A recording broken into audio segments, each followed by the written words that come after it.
Okay, excellent. So, hello everyone. Welcome. I'm really excited to see your faces. I've been seeing your name for the last few weeks, applications, planning, and working with a lot of information behind the scenes. And it's really exciting to put a face to a name. It starts to make the workshop feel real. And we just can't wait to meet you all in just a few weeks. We're so excited to finally meet you. Like I said, we really appreciate you being here. We're going to spend the next half hour or so going over some logistics about the workshop, including a brief overview of what you'll be asked to bring, as well as some other points that you should be aware of coming into the workshop itself. I want to mention that this presentation will be emailed out following today's chat, so you can pay attention, relax, and you'll have all this information sent to your way. I'll send out that recording tomorrow morning. Before we jump into the details, I want to introduce our amazing team to you. Team you'll get to know very well over the next few weeks and throughout the week-long workshop and over the next academic year. Because as you are well aware, this experience is not just the week-long workshop. It is going to be a partnership between us, all of you as a cohort, throughout the whole academic year. So we have been working hard behind the scenes to make sure you have an incredible week of learning ahead of you. You all know me from the emails. My name is Brian. I am one of two K-12 education and outreach coordinators of the Scientist in Every Florida School program. The other coordinator is my colleague Stephanie Killingsworth, who you will get to know very well throughout the workshop. Next, we have Dr. Bruce McFadden, who I believe is not here because he's traveling back from Texas. He is a distinguished professor and paleontologist at the University of Florida. Next, we have Dr. Pasha Antonenko, who is joining us as a professor of educational technology in the University of Florida College of Education. We have Dr. Victor Perez, who is an assistant professor at St. Mary's College of Maryland. And last but not least, Dr. Jeremy Waysome is an assistant professor in the UF College of Engineering, and we are very lucky to have her join us throughout this workshop. When we officially meet you on Sunday, June 16th, please make sure you stop by and introduce yourself to each of us. Okay, so let's discuss details.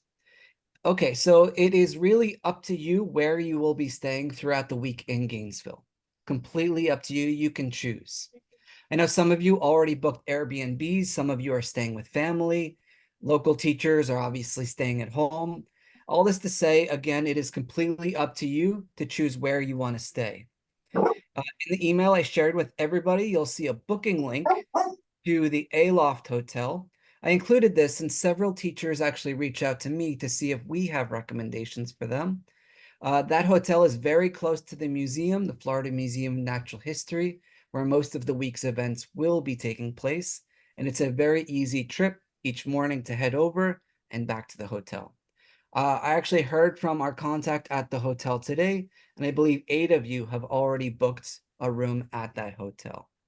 As a reminder, you'll be staying wherever you choose to stay from Sunday to Friday. Please make sure you check in on Sunday, June 16th, and check out Friday, June 21st. So whether you plan to stay at the Aloft or anywhere else, again, please make sure you check in on Sunday, June 16th to join us. First thing that I want to mention, first thing that we will do as a group together is our welcome events. This event will take place on June 16th. It is especially important because it is right before the first day of the workshop. And as soon as we get to the workshop itself, we're going to jump right into it. We're going to start right away with presentations. So this workshop, this icebreaker, this welcome event will provide us the space for all of us to get to know each other and feel comfortable with each other and just socialize and engage with each other prior to the start of the workshop. This way, day one coming in, you feel ready to go. So we really hope you'll join us for this icebreaker and welcome event on Sunday, June 16th. It's going to be from 5:30 to 7. We will be using this time to give away some items prior to the workshop.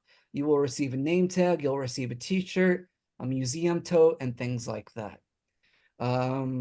Let's see.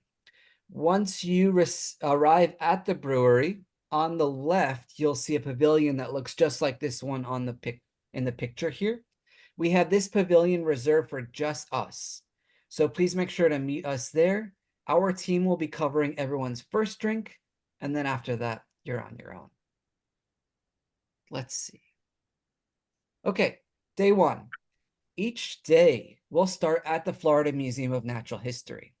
So on Monday morning, a workshop staff member will meet you right in front of the museum itself. So you'll drive up. There's a little circle in front of the museum. You can actually drive right up to that circle. A staff member will meet you there. They will give you a University of Florida parking pass. Please make sure to hold on to this throughout the week. Keep it safe. That is going to allow you to park on the University of Florida campus, and they will know not to give you a ticket or anything, fine you, or anything like that. Please make sure that parking pass is displayed on your rear view mirror of your car. And by providing everybody a parking pass, like I said, you will not have an issue. And the other thing to keep in mind, if you are parking in one of these spots in the parking lot in front of the museum, please make sure you park straight ahead going in, meaning do not pull through a spot. That is a University of Florida rule that they need to be able to see your back license plate as that transportation services is going through the parking lot and inspecting each of the cars there. So like I said, each day you will be able to use that parking pass in front of the museum, park in that lot. And then once you park, just walk in front of the museum and a staff member will meet you there. Please make sure you arrive at the museum no later than 8:30 each morning for breakfast. And a light breakfast will be provided for you, including coffee, tea, and like I said, a light breakfast, pastries, fruits, things like that. All right, so shortly I will email out the workshop schedule so you can take a look, understand what's going to be happening in each section of each part of the day. But basically, each day is going to start with breakfast, which will be held from 8:30 to 9. Following breakfast, workshop days will last from 9 to 3:30. Within that time frame, lunch will be provided. We will take into account the dietary restrictions that you shared with us. That has already been shared with our caterer, so they are aware of exactly what they can and cannot include in our meals. The start of every day, like I said, starts at 8:30. Workshops might start at 9, but you must be at the museum by 8:30. Some days we will have things taking place between that 8:30 and 9 range. So again, it's extremely important that you arrive by 8:30. Those of you staying in the hotel together may choose to start to carpool after the first day if you would like to. But again, however you choose to get there, just make sure you're there on time. So food. Like I said, we will be providing some food throughout the workshop, meaning we are going to be providing a light breakfast and coffee and tea, as well as lunch. So I want to mention that although it's not required, we encourage participants to plan dinners together. You're all in this together to build that sense of community throughout the week. You are going to be experiencing all the same challenges, some as well as successes throughout the academic year. And it just helps you build more comfortable. Find somebody to reach out to saying, I faced this challenge. How did you overcome this? Once you start to build this friendship, this community throughout this week, that builds that foundation that everything else could just stem on top of, build on top of. Few things here. I just wanted to share a few things that you need to be aware of that you should bring. So a list of recommendations here. You must make sure to bring a computer and a charger. Teachers from the previous cohort actually recommended bringing a student device if possible. I know some of you have actually already had those taken by your media department, by your IT team, because the end of the school year is approaching. If that's not possible, you could bring your personal school computer. That's okay too. In the past, teachers have just suggested bringing a student device. How do I get rid of this? Because they noticed that their student screens actually look different than their teacher screens. And by using a student device throughout the workshop, it may help them feel more prepared when they were implementing the modules, activities, and lesson ideas that we share with you, because again, they know exactly what the students will see once they start to do these activities. We also encourage you to bring a reusable water bottle to reduce any waste. And some days may require walking, so please make sure to bring shoes that are comfortable. On the right there, we have our stipend information. At this point, our education and communications assistant, Elise, should have emailed you any necessary paperwork to be completed. I know for our new teachers, I believe that went out to all of you this afternoon. Elise mentioned that you will receive information from DocuSign, which you will be expected to complete and send back to her. That will facilitate and speed up the process for all of you to receive your stipends. So please make sure to complete that. I believe Elise also included a deadline in that email. So please make sure you're able to do that on time. The stipend for this experience, the workshop, plus the integration of the information that is shared into your classroom will actually be split. You will receive part of the stipend for attending all sessions of the workshop and successfully engaging in all aspects of the workshop. And then you will receive the remaining portion of your stipend in May, when the whole academic year experience comes to a close and all of your expectations as part of the PD experience have been successfully completed. As a technology-focused professional development workshop, there are some applications we are asking you to sign up for prior to the beginning of the workshop. There are 3 phone apps on the left, three: Seek, iNaturalist, and Merlin. These apps are going to be used on Monday of the workshop, so I encourage you to sign up and download them prior to the start of the workshop. We will take you around the museum grounds for you to use the app and explore and determine whether or not you would like to allow your students to use these apps, something around your school campus as well. So I'll follow up with an email tomorrow with exactly which these are and links in the Google Play Store or the App Store for you to access this information. One of the next things I want to touch upon is we want to encourage our community to stay safe. As you see here, safety is our #1 priority.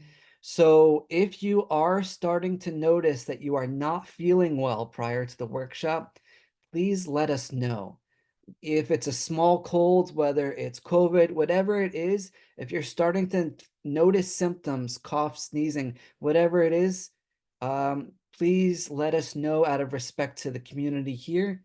We just ask that you are being proactive about that, and again, report that to us.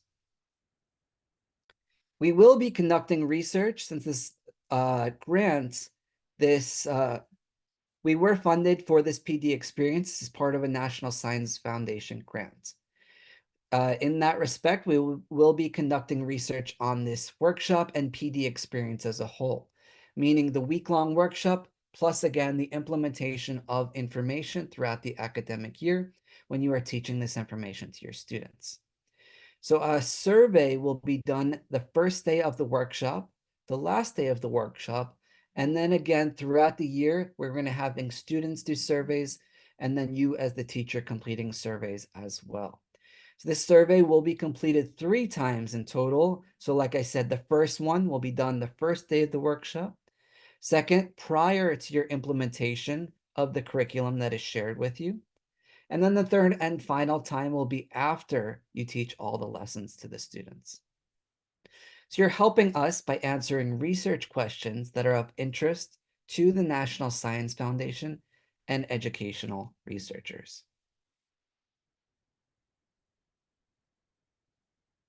So again, I just really want to stress that. So you're part of an innovative project funded by the National Science Foundation. We are one of only a few projects, in the United States that integrate STEM with artificial intelligence in public middle schools. You are the 3rd and largest annual cohort in our study. This is a learning research study that will contribute to knowledge of artificial intelligence in K-12. Along the way, we will collect evaluation data that supports our learning research. These data are vitally important to our study. We therefore depend on your participation in not only the implementation of the curriculum, but conducting all the required surveys and data collection.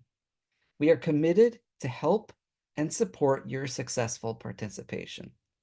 We sincerely hope that you find this to be a highly rewarding professional development experience for you.